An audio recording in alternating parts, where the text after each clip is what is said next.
writing မှာ general writing နဲ့ academic writing ဆိုပြီးတော့နှစ်ခုရှိမှာဖြစ်တယ်ပေါ့နော်အဲ့တော့ပထမဆုံး general writing ကကြတော့ကျွန်တော်တို့ငယ်ငယ်တုန်းကသိထားတဲ့ပုံစံအတိုင်းပဲသူကဏ္ဍန်စာကိုဏ္ဍကုံးဆိုပြီးတော့သူက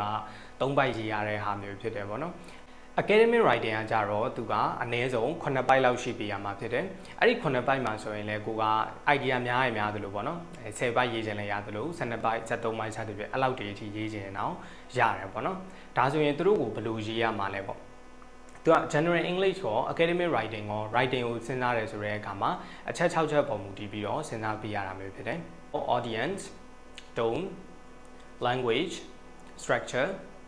evidenceပြီးရင် purpose ဖြစ်ပါတယ်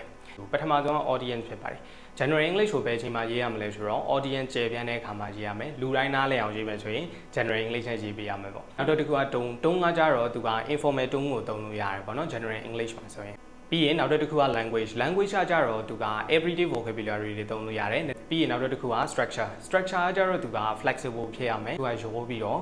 ရေးလို့ရတယ်ဆိုတဲ့ပုံစံဖြစ်ပါတယ် evidence တို့ဆိုတာကြတော့ကိုယ့်အပေါ်မူတည်ပြီးရေးလို့ရတယ်ပြောမယ်ဆိုရင်ကိုယ့်ရဲ့အမြင်တစ်ခုခုကိုဖော်ပြမယ်ဆိုရင်တော့ဒါတိကျပေါ့ general English writing နဲ့ဖော်ပြရမယ်ပေါ့တက်တည်မခိုင်ပါဘူးကိုယ့်အမြင်ကိုပြောမှာပေါ့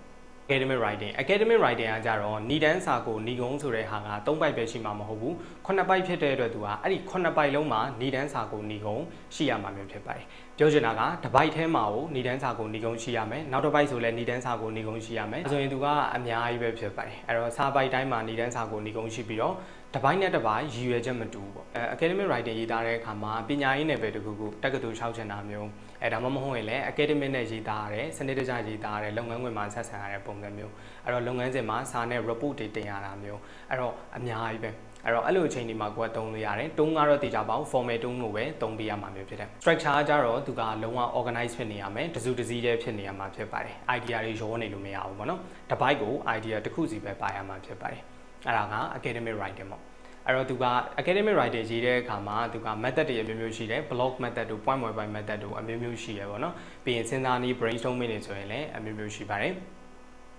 အဲ့တော့ကျွန်တော်ရေးထားတဲ့စာအုပ်တွေဝယ်ချင်တာပဲဖြစ်ဖြစ်ပြီးရင်ဒီ academic writing နဲ့ပတ်သက်ပြီးစိတ်ဝင်စားတယ် writing ကို formal ကြနဲ့စနစ်တကျ